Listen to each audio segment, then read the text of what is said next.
Hey everyone. Big congrats for picking up No More Christian Nice Guy. I think we're all ready to really kind of dig into this one and unpack some of these big questions. About faith and masculinity. This is one of those books that really makes you think. Oh, absolutely. It can be a tough one, but Yeah.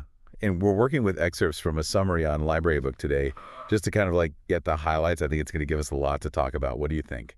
oh yeah, tons to unpack. It really goes after that stereotype of, the classic Christian nice guy, and it challenges like what does it actually mean to live authentically, as a man of faith? And the author Paul Coughlin, he makes this crazy statement in the book. He's like, sometimes being nice can actually prevent you from being truly good.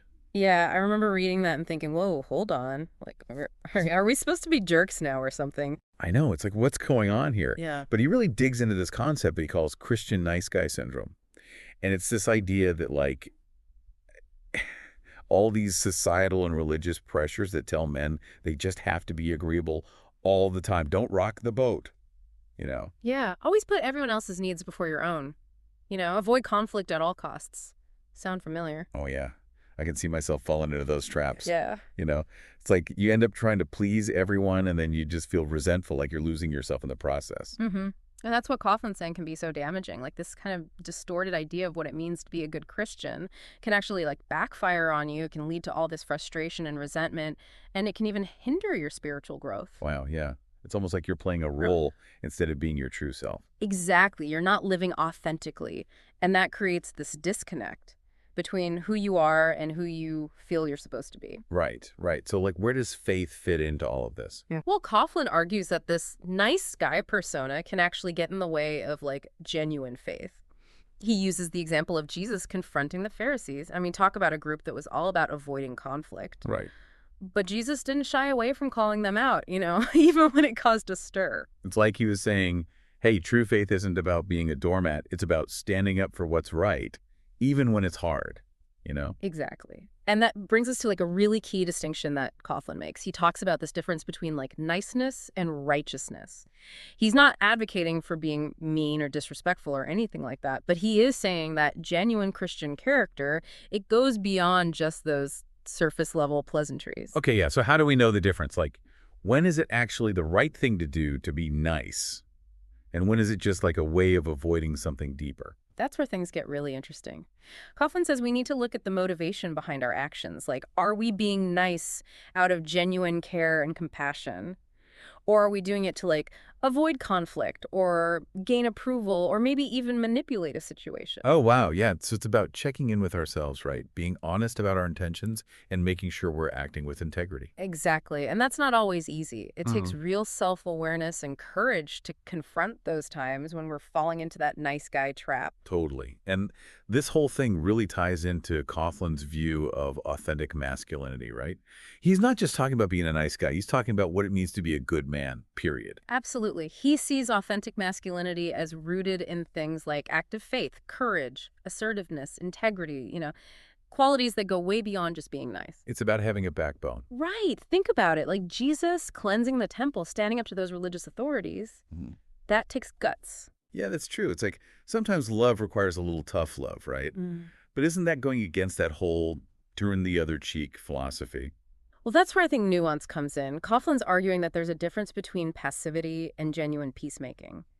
Turning the other cheek isn't about being a pushover, it's about choosing not to retaliate with the same kind of negativity.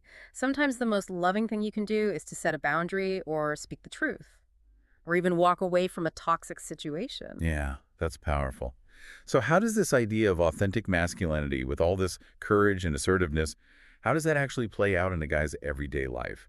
It's one thing to talk about it, but how do you actually embody it? Well, Coughlin really emphasizes the importance of engaging deeply with your faith. It's not just about going through the motions, but like wrestling with those tough questions and seeking a deeper understanding of what it means to follow Christ. So it's about more than just checking off the good Christian boxes. It's about actively seeking truth and living it out. Exactly. And he also talks about the importance of having mentors, other men who can challenge you and support you and hold you accountable. It's hard to do this work in isolation. We need that community to help us grow. Makes total sense. This conversation is making me think about the times I've maybe fallen into that nice guy trap myself. I'm curious, what about you? Has anything we've talked about so far resonated with you? Oh, absolutely. Yeah.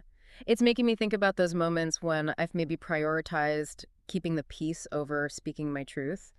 And, it's challenging, but I'm starting to see how important it is to find that balance between being compassionate and being courageous. It's like there's strength and vulnerability, right? Yeah. Being willing to show up authentically, even when it feels risky. Exactly. And that vulnerability can be the key to building those deeper, more meaningful relationships. But how do we actually get there? How do we break free from those nice guy patterns and start living with more authenticity and courage? Well, one key area that Coughlin focuses on is communication. And he talks about the importance of honest communication, even when it feels uncomfortable. And that can be huge for someone who's used to putting their own needs on the back burner. You're telling me, like, how many times have you just bitten your tongue just to avoid, like, rocking the boat? Yeah. Even if it meant, like, swallowing your own feelings? Right. But Coughlin suggests like a different approach, using I statements to express your needs and feelings clearly, but without blaming the other person. So it's about owning your experience instead of, like, pointing fingers. Exactly. So instead of saying, you always make me feel, you could say, I feel hurt when. Hmm. Hmm. It's subtle, but it can make a world of difference in how your message is received. Yeah, it takes the sting out of it, but you're still setting a clear boundary. I like that.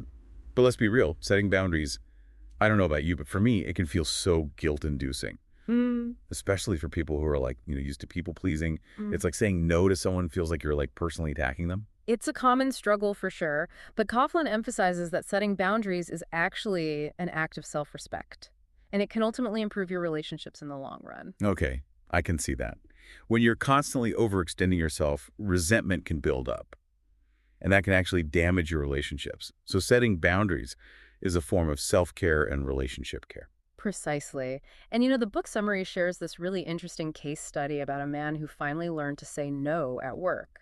And the results were pretty amazing. Ooh, tell me more. I feel like I'm always struggling with that whole work-life balance thing. So any tips are welcome. Well, this guy was a classic nice guy, always taking on extra projects, working late to please everyone. He was burning himself out. But once he started setting boundaries and communicating his limits, his job satisfaction actually improved. Wait, so he said no more and became happier at work. That's kind of counterintuitive. Right. But it turns out when you're not constantly overstressed and stressed, you can actually focus better and be more productive. Plus, his relationships outside of work benefited too. I bet. He finally had the time and energy to spend with his family and friends. Yeah. It's amazing how something as simple as setting boundaries can have this ripple effect throughout your whole life. It's about prioritizing what truly matters, right? And sometimes that means saying no to the good so you can say yes to the best. I love that. So we've talked about honest communication and setting boundaries. What about this whole idea of overcoming passivity and taking initiative? Coughlin seems pretty passionate about that. Oh, he is. He argues that passivity can be a major obstacle to personal growth and fulfilling relationships. It's about being proactive, right? Mhm. You're not just going with the flow. You're actively shaping your life and making things happen. I can see how that would be really empowering. Absolutely.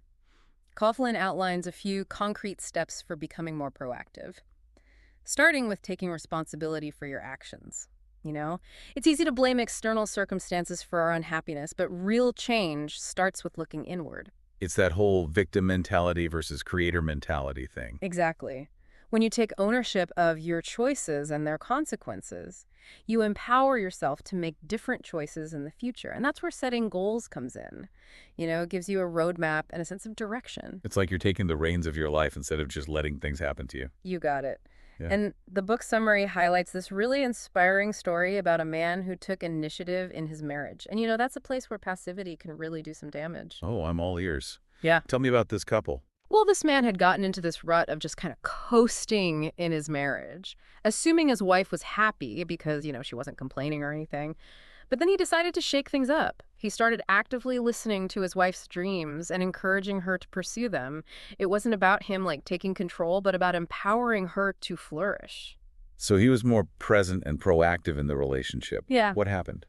It was transformative. His wife was inspired to step into her full potential, and their relationship deepened in ways they hadn't imagined. It's proof that taking initiative can not only change your life, but it can have a positive impact on those around you. It's like this chain reaction of empowerment. That's Well, beautiful.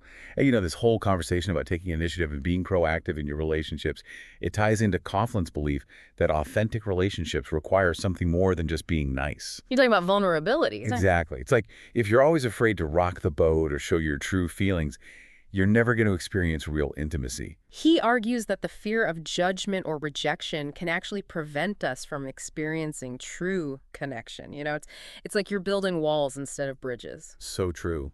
It's scary to put yourself out there, but the payoff is so worth it. And, the book summary shares this story about a man who finally decided to be honest with his wife about his feelings. Even though he was terrified of her reaction, this is where the real courage comes in. I'm on the edge of my seat. What happened? Did she freak out? Actually, the opposite.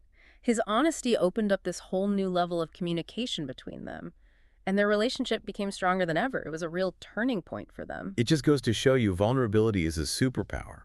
It's risky, but it has the potential to transform your relationships in like these really profound ways. And honestly, isn't that what we all crave? Deep, authentic connection. That's the heart of it. And this leads us to Coughlin's really powerful call to action. He wants readers to embrace courage, authenticity, and to live a life that truly reflects their Christian character. He's talking about more than just words, right? It's about aligning your actions with your beliefs. Walking the walk, not just talking the talk. Exactly. And he doesn't just leave you hanging with this vague idea either. He offers these really concrete steps to help you make that shift, like setting boundaries, taking responsibility for your choices, and living proactively. So it's a practical roadmap for personal transformation. Moving from being a nice guy to being a good man. A man who lives with integrity and courage.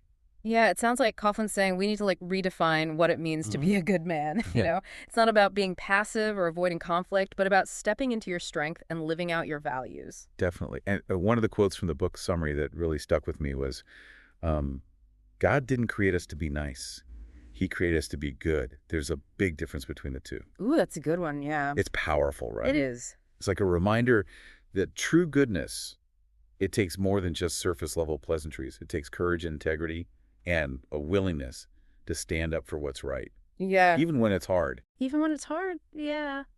And this whole conversation about no more Christian nice guy, it's got me thinking, it's not just about men or even just about Christians.